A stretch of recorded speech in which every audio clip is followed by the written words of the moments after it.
Handa na! At tayo handa na kayo? Tara at magsama-sama na tayo!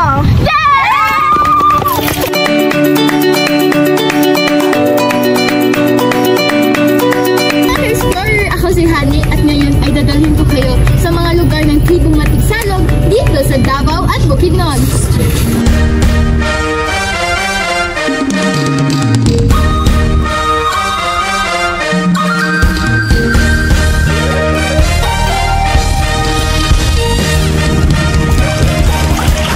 Pangalan nilang Matigsalog ay galing sa salitang matig na ibig sabihin ay taga-ilog at salog na tumutukoy sa ilog-salog. Kaya sila ang mga taong naninirahan sa may ilog. Dito, maririnig mo ang agos ng tubig, ang huni ng mga ibon at makikita mo ang lumpiang kagubatan at mga kabundukan. Ang mga bahay nila ay gawa sa kawayan at nipa at karamihan sa kanila ay magsasaka at mga ngaso pa rin. Makukulay din ang kanilang mga kasuotan, may mga beads at habing tela na may malalim na kahulugan para sa kanilang mga kultura. Para sa mga Matigsalog, ang kalikasan ay buhay at pamana, kaya pinangangalagaan nila ito ng may respeto. Ako si Hani at ito ang mabilis na paglalakbay natin sa mundo ng tribong Matigsalog. Don't forget to like, share, and follow para sa ating susunod na cultural trip. Bye! Magandang araw mga ka-explorers! Sa puntong ito ako inyong makakasama para alamin ang ilan sa mga paniniwala at kawalian ng Matigsalog. Kaya tara! Ang una nating alamin ay patungkol sa kanilang panganganak. Para sa mga Matigsalog, ang panganganak ay isang sagradong proseso na dapat may paggalang sa kalikasan at mga espiritu.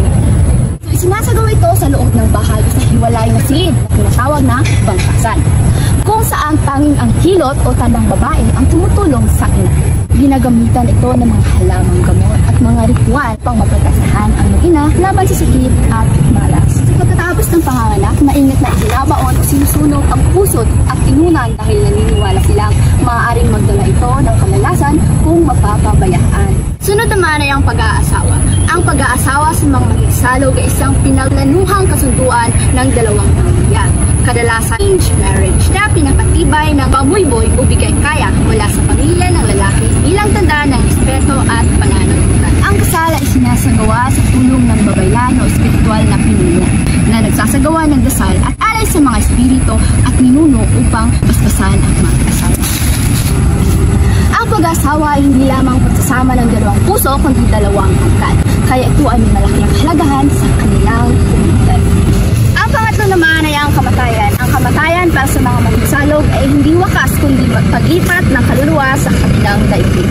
Karaniwang inililibing ang patay malapit sa tahanan sapagkat naniniwala silang nananatili ang ugnayan ng kaluluwa sa kanilang pamilya. Pagkatapos ng libing, nag-aalay sila ng pagkain at panalangin upang pagdiwang ng buhay ng libing. Kung kalikasan naman ang pag-uusapan, meron din mga paniniwala ang tribong Matigsalog. Ang mga kalamidad tulad ng bagyo, lindol at baha ay bunga ng galit o paalala ng mga espiritu ng kalikasan. Kapag dumarating ang ganitong pangyayari, sila ay nagsasagawa ng ritual o pag-aalay ng pagkain at panalangin upang humingi ng kapatawaran at proteksyon. Pinaniniwalaan nilang kapag nagkasala o nakalimot sa paggalang sa kalikasan, nagiging dahilan ito ng puot ng mga espiritu. Kaya ang pagtatanim ng puno at pag-iwas sa pagkasira ng kagubatan ay bahagi rin ng kanilang paniniwala upang mapanatili ang balanse sa kalikasan. Ngayon naman, makot tayo sa mundo ng misteryo tungkol sa kanilang mga paniniwala sa aswang, multo, maganda. Ang mga Matigsalog ay may malalim na paniniwala sa mga nilalang na hindi nakikita tulad ng aswang, multo at mga espiritu ng kagubatan. Itinuturing nila itong mga tagapagbantay ng kalikasan o tagapagparusa sa mga taong gumagawa ng Naniniwala rin sila sa mahika bilang paraan ng paggamot o proteksyon laban sa masasamang espiritu. Ang mga baylan o albularyo ang karaniwang gumagawa ng mga ritual na ito upang mapanatili ang balanse sa pagitan ng mundo ng tao at ng espiritu. Pagdisiplina at pag-aalaga naman sa mga anak ang tatalakayin sa kanilang kultura. Ang mga anak ay tinuturing na biyaya ng mga ninuno at dapat palakihin ng may paggalang at pagsunod sa matatanda. Ang disiplina ay tinuturo sa pamamagitan ng mga halimbawa, hindi sa pagpaparusa. Tinuturuan ang mga bata na maging responsable, masipag at may malasakit sa kalikasan. Mahalaga rin sa kanila ang pagtutulungan sa pamilya at komunidad. Kaya't bata pa lamang ay sinasanay na sila sa mga gawaing bahay at bukid. May mga batas din at tradisyon sila ang sinusunod. Ang Matigsalog ay may sariling sistema at lipunan na tinatawag na adat o patutunod ng batas. Ito ay may mga alituntunin at kasunduan nagtatakda ng tamang asal at parusa sa mga lumalabag. Ang matatanda o dato ang namumuno sa paghatol sa mga alitan at ang layunin ay hindi parusa kundi pagkakasundo ng magkabilang panig. Ang pagsunod sa adat ay tanda ng pagrespeto sa kanilang mga ninuno at sa kaayusan ng komunidad. Dumako naman tayo sa kanilang relihiyon. Bago pa man pumasok ang Kristyanismo, ang mga Matigsalog ay naniniwala sa animismo. Pananampalataya ang lahat ng bagay sa kalikasan ay meron. Sinasamba nila ang magbabaya, ang pinakamataas na Diyos na lumikha ng daigdig. Nagsasagawa sila ng mga ritual, pag-aalay at dasal sa mga espiritu ng lupa, tubig at hangin upang humingi ng gabay at biyaya. Hanggang ngayon, marami pa rin sa kanila ang pinagsama-sama ang tradisyonal na paniniwala at mga modernong Ang mga Matigsalog ay gumagamit ng mga halamang gamot bilang pangunahing lunas sa karamdaman. Naniniwala sila na ang sakit ay maaaring dulot ng masamang espiritu o paglabag sa kagustuhan ng kalikasan. Sa ganitong kaso, tinatawag nila ang baylan upang magsagawa ng ritual at pag-aalay para sa pagaling ng may sakit. Bukod sa halamang gamot, gumagamit din sila ng mensahe at dasal bilang bahagi ng paggagamot. Sa aspeto ng pang-araw-araw na pamumuhay, Ang mga Matigsalog ay may simpleng paraan ng pagpapaganda gamit ang likas na material gaya ng langis ng niyog at halamang may mabangong amoy. Sa pagluluto naman, ang kanilang paraan ng pagluluto ay tradisyonal, pagtusil sa apoy o paglalaga na nagpapakita ng pagiging malapit nila sa kalikasan. malaki ang papel ng pamahiin sa kanilang araw-araw na buhay. Halimbawa, bawal magtrabaho sa bukid kapag masama ang panahon dahil naniniwala silang baka magalit ang mga espiritu ng lupa. Malas maglakbay kapag tumilaok ang manok sa gabi o may humuni na kakaibang ibon. Ang mga pamahiin ito ay nagsisilbing paalala upang maging maingat at magalang sa kalikasan. Lumipat naman tayo sa kanilang buhay agrikultura. Ang pananim ay pangunahing buhay ng mga Matigsalog. Naniniwala silang dapat mag-alay muna ng pagkain o dasal bago simulan ang pagtatanim upang humingi ng basbas sa magbabaya at mga espiritu ng lupa. Ginagamit nila ito upang matiyak na magiging masagana ang ani at ligtas sa piyeste. Ang pagtatanim ay hindi lamang kabuhayan, kundi ritual ng pasasalamat at pagkakaisa sa kalikasan. Pag-uusapan naman natin ang mga tabo o bawal sa kanilang tribo. May mga mahigpit na pinagbabawal sa kanilang kultura. Halimbawa, bawal mag-ingay sa panahon ng ritual dahil itinuturing itong kawalang galang sa mga espiritu. Bawal din putulin ang punong malapit sa sagradong lugar o ilog sapagkat naninirahan doon ang mga espiritu ng kalikasan. Ang paglabag sa mga ito ay paniniwalang pagdadala ng sakit, umalas o sakit. So, naway may natutunan kayo sa ating pinag-usapan kanina. Magandang araw mga ka-explorer! Ako nga pala si Brenda at ngayon ay tatalakayin naman natin ang wika ng Matigsalog. Tara at samahan niyo ako! Ang mga Matigsalog ay may ginagamit na isang wika. Ito ay tinatawag na wikang Matigsalog. Ito ay may kahawig sa wikang Cebuano, wikang Manubo at wikang Tagalog. May mga tanong ako naririnig. Sa kanila ay, puro ba o may halo ang kanilang wika? Ang sagot dyan ay, yes na yes! Sapagkat nang dahil sa modernisasyon, nagkaroon ng iba't ibang wika na sinasalita ang mga Matigsalog. At dahil din sa mga mag-aaral na kabataan na nasa labas ng kanilang bayan, nagkaroon sila ng mga paghahalo ng pananalita. Ito ay mga Bisaya, Tagalog at iba't ibang wika ng mga Manobo. May nalaman din ako. Sa kanilang kabundukan o sa kanilang paninirahan, ang mga matatanda ay ginagamit pa rin ang kanilang purong wika.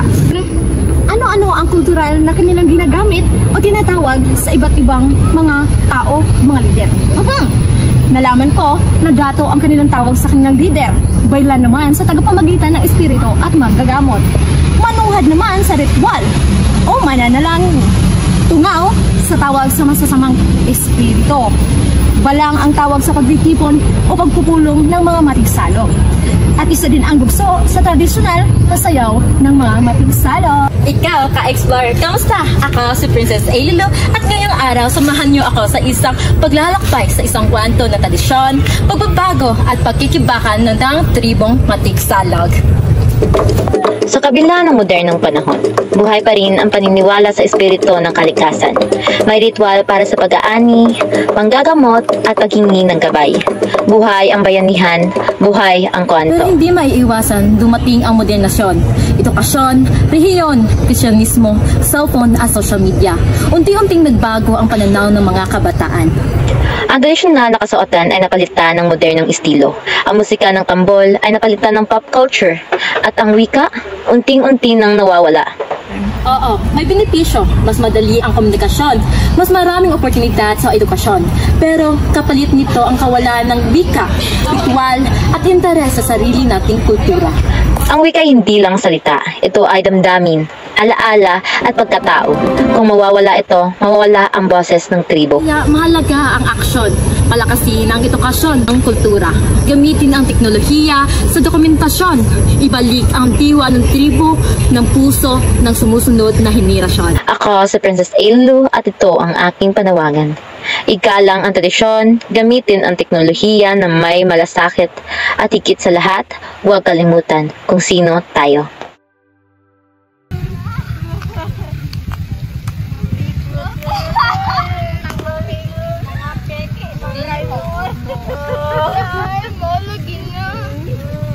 Magandang araw mga ka-explorer! Ako nga pala si Brenda at ngayon ay tatalakayin naman natin ang wika ng Matigsalog. Tara at samahan niyo ako! Ang mga Matigsalog ay may ginagamit na isang wika. Ito ay tinatawag na wikang Matigsalog. Ito ay may kahawig sa wikang Cebuano, wikang Manubo at wikang Tagalog. May mga tanong akong naririnig. Sa kanila ay, puro ba o may halo ang kanilang wika? Ang sagot dyan ay, yes na yes! Sapagkat nang dahil sa modernisasyon, nagkaroon ng iba't ibang wika na sinasalita ang mga Matigsalog. At dahil din sa mga mag-aaral na kabataan na nasa labas ng kanilang bayan, nagkaroon sila ng mga paghahalo ng pananalita. Ito ay mga Bisaya, Tagalog at iba't ibang wika ng mga Manobo. May nalaman din ako. Sa kanilang kabundukan o sa kanilang paninirahan, ang mga matatanda ay ginagamit pa rin ang kanilang purong wika.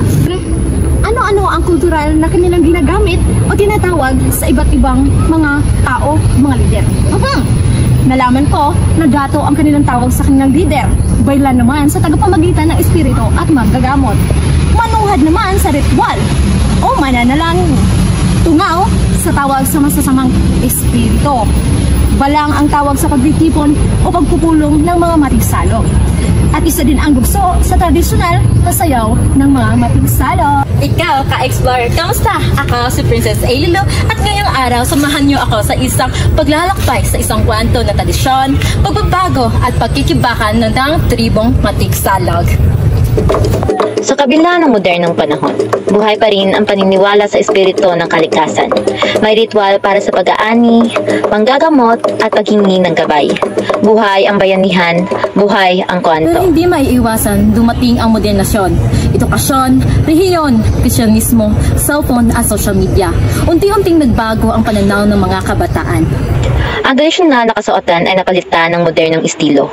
Ang musika ng tambol ay napalitan ng pop culture. At ang wika, unting-unti nang nawawala. Oo, may benepisyo. Mas madali ang komunikasyon. Mas maraming oportunidad sa edukasyon. Pero kapalit nito ang kawalan ng wika, ritual at interes sa sarili nating kultura. Ang wika ay hindi lang salita. Ito ay damdamin, alaala at pagkatao. Kung mawawala ito, mawawala ang boses ng tribo. Kaya mahalaga ang aksyon, palakasin ang edukasyon ng kultura, gamitin ang teknolohiya sa dokumentasyon, ibalik ang diwa ng tribo, ng puso, ng sumusunod na henerasyon. Ako si Princess Ailu at ito ang aking panawagan. Igalang ang tradisyon, gamitin ang teknolohiya na may malasakit at higit sa lahat, huwag kalimutan kung sino tayo.